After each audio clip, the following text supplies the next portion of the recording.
One.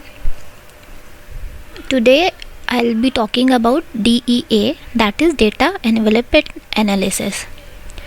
इस technique में हम लोग कुछ बेसिक टर्म्स के बारे में बात करेंगे, जिसमें से फर्स्ट है रिटर्न टू स्केल, फिर constant return to scale, then variable return to scale. इसके दो टाइप हैं, increasing return to scale, decreasing return to scale.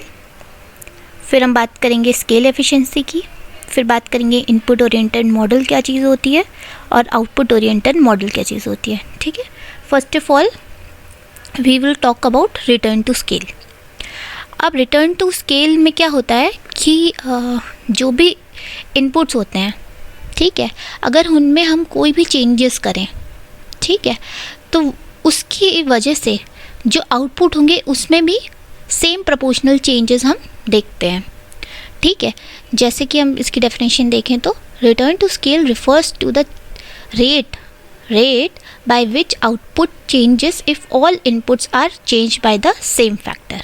Okay, next types of return to scale. अब रिटर्न टू स्केल के क्या क्या types होते हैं? इसके दो टाइप होते हैं, जैसे कि कांस्टेंट रिटर्न टू स्केल और वेरिएबल रिटर्न टू स्केल.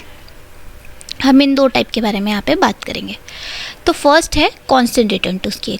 अब कांस्टेंट रिटर्न टू स्केल में क्या होता है कि जब हम लोग इसके इंक्रीज़ करते हैं नंबर ऑफ इनपुट्स, ठीक है, मान लीजिए हमने 10% इनपुट इंक्रीज़ कर दिया, तो जो आउटपुट हमारा आएगा वो भी इक्विवेलेंट इंक्रीज़ ही होगा उसका भी.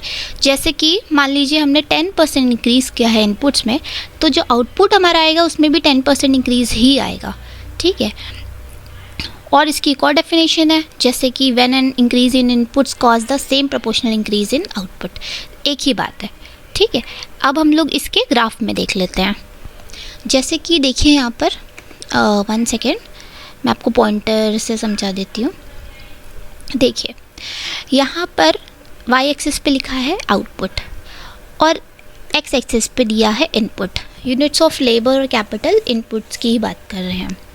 ठीक है, अब इसमें आप देखेंगे कि अगर हम इनपुट्स में 20% का चेंज करते हैं तो प्रोपोर्शनली हमारा जो आउटपुट है वो भी 20% जो है बढ़ जाएगा. तो ये होता है कांस्टेंट रिटर्न टू स्केल. अब इंक्रीजिंग रिटर्न टू स्केल क्या होता है? इंक्रीजिंग रिटर्न टू स्केल भी एक वेरिएबल स्केल है. वेरिएबल का मतलब क्या होता है? चेंज होना. तो इंक्रीजिंग भी तो एक चेंज ही होता है. इसमें क्या होता है कि जब हम लोग इनपुट्स को चेंज करते हैं तो जो हमारे आउटपुट होते हैं वो थोड़ा ज़्यादा बढ़ के आता है. ठीक है, सपोज़ कि हमने इनपुट को 10% इंक्रीज़ किया, ठीक, लेकिन जो हमारा आउटपुट आ रहा है वो 20% इंक्रीज आ रहा है. ठीक है, तो ये हमारा कहलाता है इंक्रीजिंग रिटर्न टू स्केल. जैसे कि आप यहाँ देखिए एग्जांपल में, इसके ग्राफ में देखिए, इनपुट्स में हम लोग इतना चेंज कर रहे हैं तो आउटपुट हमारा इतना चेंज हो जा रहा है. ठीक है, अब बात करते हैं डिक्रीजिंग रिटर्न टू स्केल की. अब similarly decreasing return to scale में क्या होता है, अगर हम लोग मान लीजिए 50%, इसमें एग्जांपल मैंने दे रखा है, जैसे कि इनपुट्स में हम 50% चेंज करते हैं तो सब्सिक्वेंटली हमारा आउटपुट जो है वो 50% से कम आएगा, मतलब कम चेंज उसमें होगा. जैसे कि यहाँ पे देखिए 50% हमने इनपुट्स में चेंज किया है, ठीक है, तो जो हमारा आउटपुट है वो लेस देन 50% होगा. मान लीजिए 30% या 40%. ठीक है, यहाँ पे देखिए लिखा हुआ है मैंने, ये देखिए लेस देन 50%. ओके, और इसकी एक और डेफिनेशन है, जैसे कि decreasing return to scale occurs when increasing inputs leads to proportionally smaller increase in output. ठीक है, अब देखिए आप ग्राफ में देखिए, जैसे कि हमने इनपुट है, यूनिट्स ऑफ लेबर और कैपिटल यहाँ पे इनपुट है. इनपुट में यहाँ पे इतना चेंज किया तो आउटपुट में बहुत ज़रा सा चेंज आ रहा है, बहुत ज़रा सा, ये देखिए. ठीक है, अब ये तो मैंने जो आपको एक्सप्लेन कर दिया वही है कि रिटर्न टू स्केल के टाइप्स क्या क्या होते हैं. वही कांस्टेंट रिटर्न टू स्केल, ठीक है, इसमें VRS फ्रंटियर दे रखा है. ठीक है, ये एफिशिएंसी फ्रंटियर है, जो लाइन आ रही है ग्राफ की, ये एफिशिएंसी फ्रंटियर होती है। ओके, अब कांस्टेंट रिटर्न टू स्केल क्या है, उसको मैंने एक सिंपल वर्ड्स में लिख रखा है। जो मैंने अभी आपको पढ़ाया उसी को सिंपल वर्ड्स में लिखा है कि जो CRS होता है यानी कांस्टेंट रिटर्न टू स्केल होता है, इसमें क्या होता है कि जो अगर हम कोई चेंज करते हैं K फोल्ड, ठीक है, तो जो इनपुट में हम लोग K फोल्ड का अगर चेंज कर रहे हैं तो आउटपुट भी हमारा K फोल्ड का ही चेंज दिखाएगा। लेकिन इंक्रीजिंग में क्या होगा कि अगर हम आउटपुट में K फोल्ड का चेंज कर रहे हैं तो जो आउटपुट होगा उसमें K फोल्ड से ज़्यादा का आउटपुट दिखाएगा, और वैसे ही डिक्रीजिंग रिटर्न टू स्केल में जो आउटपुट होगा वो K फोल्ड से कम का दिखाएगा। ठीक है, आइए चलिए बात करते हैं अब स्केल एफिशिएंसी की। Scale efficiency is defined as the ability of each company to operate as close to its most productive scale size as possible. ठीक है, तो मोस्ट प्रोडक्टिव स्केल हो गया ऑप्टिमल साइज़, ऑप्टिमल साइज़ हो गया best size, कि मतलब कितना हम अच्छे से एफिशिएंसी को यहाँ पर ऑप्टिमाइज़ कर सकते हैं, जिससे कि हमारी जो कंपनी है उसको ज़्यादा लॉस ना हो। हम लोग मेनली इनपुट और आउटपुट्स को हम लोग इस तरीके से अरेंज करें कि हमारी जो है एफिशिएंसी बहुत अच्छी दे कंपनी। ठीक है, प्रॉफिट कमाना ही मेनली हमारी कंपनी का जो है वो मेन मोटिव होता है, तो इसलिए स्केल एफिशिएंसी की बात की हमने यहाँ पर। फिर स्केल एफिशिएंसी हम कैलकुलेट कैसे करते हैं, तो स्केल एफिशिएंसी कैलकुलेट करने का ये फॉर्मूला होता है कि जो हमारी टेक्निकल एफिशिएंसी आई है कांस्टेंट रिटर्न टू स्केल से, उसको हम डिवाइड करते हैं technical efficiency of variable return to scale से। ठीक है, देखिए यहाँ पे ग्राफ में मैंने आपको दिखा भी रखा है कि कैसे आएगी स्केल एफिशिएंसी।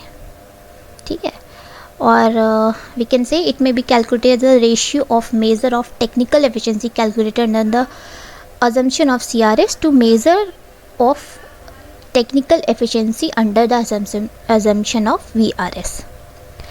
अब बात करते हैं इनपुट ओरिएंटेड मॉडल की। ठीक है, तो इनपुट ओरिएंटेड मॉडल क्या होते हैं, हम लोग जब भी मान लीजिए कोई हम लोग सॉफ्टवेयर यूज़ करके, कोई DA सॉल्वर यूज़ करके अगर हम लोग कोई एफिशिएंसी कैलकुलेट कर रहे हैं, तो उसमें सबसे पहले अगर आप BCC मॉडल या CCR मॉडल लगा रहे हैं तो उसमें सबसे पहले पूछता है आपसे कि इनपुट ओरिएंटेड या आउटपुट ओरिएंटेड। तो इन दोनों में बेसिक डिफरेंस क्या है वो मैं आपसे डिस्कस करती हूँ यहाँ पे, कि जो इनपुट ओरिएंटेड मॉडल होता है वो किस चीज़ पे काम करता है। वो क्या करता है कि इनपुट्स को मिनिमाइज़ करने की कोशिश करता है so that we can achieve desire level of outputs. ठीक है, और इनपुट ओरिएंटेड मॉडल जो है जनरली फोकस किस पे करता है, ऑपरेशनल एंड मैनेजरल इश्यूज़ पे। ठीक है, ऑपरेशन और मैनेजमेंट में अगर कोई गड़बड़ हो रही है जिससे आउटपुट से फ़र्क पड़ रहा है तो उस पे काम करता है input oriented model. On the other side output oriented model किस पे काम करता है, ये क्या करता है, मैक्सिमाइज़ करने की कोशिश करता है आउटपुट पे। कि मान लीजिए हम लोग कोई कंपनी रन कर रहे हैं तो उसकी जो आउटपुट हमारा उससे निकल रहा है, ठीक है, जो प्रोडक्शन हो रहा है, मान लीजिए प्रोडक्शन हमारा आउटपुट है, तो प्रोडक्शन को हम लोग मैक्सिमाइज़ करने की कोशिश करते हैं। ठीक है, तो इसमें आउटपुट ओरिएंटेड मॉडल जो होता है वो ज़्यादा एसोसिएशन होता है किससे, प्लानिंग और स्ट्रैटेजी से। ठीक है, but both input and output oriented model seeks to maximise the output, minimise the input and thus maximise the efficiency.